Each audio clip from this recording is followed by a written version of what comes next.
Pemirsa, saat ini Anda menyaksikan Lebaran Gembira Garuda TV bersama saya Forest. Pada hari ini umat muslim di Indonesia merayakan Hari Raya Idul Fitri 1445 Hijriah. Idul Fitri di Amerika Serikat juga jatuh pada hari Rabu 10 April 2024. Warga muslim di kota New York sebagian melaksanakan sholat Id di masjid-masjid dan sebagian lainnya memilih sholat di lokasi ikonik Washington Square Park, sebuah taman yang diberi izin untuk menjadi tempat ibadah umat muslim tiap Idul Fitri dan juga Idul Adha. Dan untuk mengetahui selengkapnya, pada malam hari ini telah terhubung bersama kami jurnalis VOA, Randy Wicaksana dari kota New York. Selamat malam Randy Wicaksana. Selamat pagi waktu New York, Po. Ya, bagaimana pelaksanaan sholat Id di Washington Square Park, New York di sana, Randy? Yang pasti nggak kalah meriah dengan pelaksanaan sholat Idul Fitri di Indonesia, meskipun saat di sholat Id kita nggak bisa ketemu sanak keluarga dan open house ya. Tapi yang luar biasanya di tempat saya sholat tadi, kurang lebih 1 jam yang lalu baru selesai di Washington Square Park. Saya kasih lihat langsung ya. Ini spesial banget karena memang tempatnya ikonik ya, dan juga Washington Square TV. Dia taman yang memang biasa dipakai oleh warga New York dan juga para mahasiswa New York University untuk berkumpul, kemudian juga untuk melakukan aktivitas-aktivitas mulai dari skateboarding, ngeband. Pokoknya ini taman yang jadi tempat favorit warga New York untuk berkumpul selain Central Park. Dan ini di belakang saya, ini adalah monumen ikonik dari Washington Square Park yang kerap dijadikan background untuk berfoto. Dan tadi tempat saya berdiri ini adalah tempat pelaksanaan sholat Idul Fitri.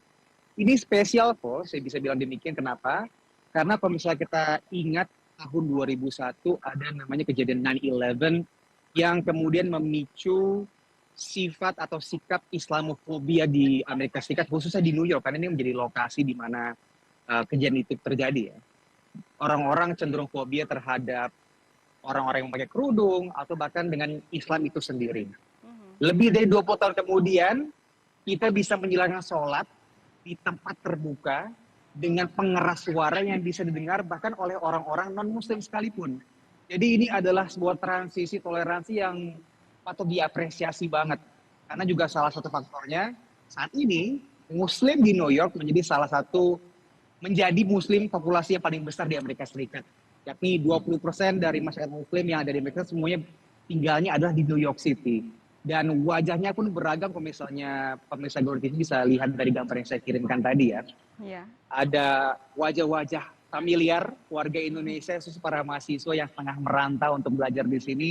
Tapi ada juga wajah-wajah Timur Tengah, wajah-wajah masyarakat dari diaspora Asia Selatan yang semuanya berkumpul di sini dan semuanya melaksanakan ibadah sholat Idul Fitri. Jadi sungguh damai dan indah sekali perayaan sholat Idul Fitri bagi masyarakat Indonesia yang ada di New York City khususnya. Tapi untuk hikmat dari sholat Idul Fitri itu sendiri tadi seperti apa tuh Kak? Hikmatnya adalah semuanya tadi datang ke sini pagi-pagi, gelar sejadah, nggak peduli sebelah kanan kirinya orang mana, bahasanya bahasa apa, tapi semuanya sholat dan mendengarkan pidato atau khutbah dalam bahasa Inggris yang pesan-pesan juga tidak kalah mendamaikan. Tadi kita mendoakan bersama-sama tidak hanya untuk para saudara-saudara kita yang ada di Gaza, tapi juga untuk para warga muslim lainnya yang juga tengah mengalami cobaan berat seperti warga Rohingya. Tapi juga doa disampaikan kepada para homeless atau tunawisma yang ada di New York City. Dan ini juga menjadi sebuah fenomena ya. Jadi pesan-pesannya tidak hanya juga untuk para kaum muslim saja, tapi juga untuk secara universal. Karena kan didengar ya oleh para warga New York non-muslim yang tengah berlalu lalang di kawasan Washington Square Park ini. Nah, yang kurang saat ini buat saya khususnya adalah saya belum makan rendang.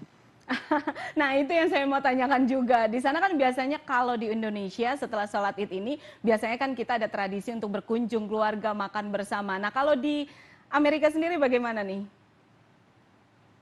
Karena mayoritas yang kesini adalah warga rantau ataupun sanak keluarga yang memang jauh dari tanah air dan kampung halaman. Jadi biasanya open house-nya itu dilakukan oleh sesama teman. Kita open house buat teman-teman lainnya juga udah kayak keluarga aja di sini ya. Iya. Dan karena memang namanya Lebaran ini sebuah hal yang berkesan banget di benak kita sebagai warga Indonesia. Ada ritual-ritual yang kayaknya wajib dilakukan gitu loh. Jadi Ya. ada beberapa orang yang memang secara sengaja masak-masak bukan buat keluarga, tapi buat sesama diaspora Indonesia lagi merantau. Jadi saya ada sedianya 2 undangan yang saya dapatkan pada hari ini untuk datang ke open house. Ya. Siap untuk kemudian makan lontong sayur dan rendang yang mereka masak secara khusus untuk saya. Nah, itu saya lanjut juga ke Konsulat Jenderal Republik Indonesia yang memang secara khusus membuka open house setiap tahunnya untuk para warga Indonesia untuk datang berkumpul silaturahmi, dan juga ada catering rendang dan lontong yang juga gratis. Oh, luar biasa sekali. Terima kasih Randy atas laporan Anda. Bisa mungkin dari New York City bisa mengucapkan selamat hari Lebaran untuk pemirsa di rumah, untuk yang di Indonesia. Teman-teman dan pemirsa Garuda TV, saya Rio Jaksana dan kru Voice of America Indonesia yang ada di Washington DC dan New York mengucapkan selamat Hari Raya Idul Fitri. Mohon maaf lahir batin. Sehat selalu untuk teman-teman dan kru Garuda TV di Jakarta. Ya, baik. Terima kasih Randy Wicaksana atas laporan Anda dari New York City. Terima kasih. Pemirsa, kami akan informasikan berita Lebaran gembira lainnya, dan jangan lupa untuk selalu menyaksikan Garuda TV untuk mendapatkan informasi terkini dan menarik lainnya. Saya Forest beserta kru yang bertugas pamit undur diri.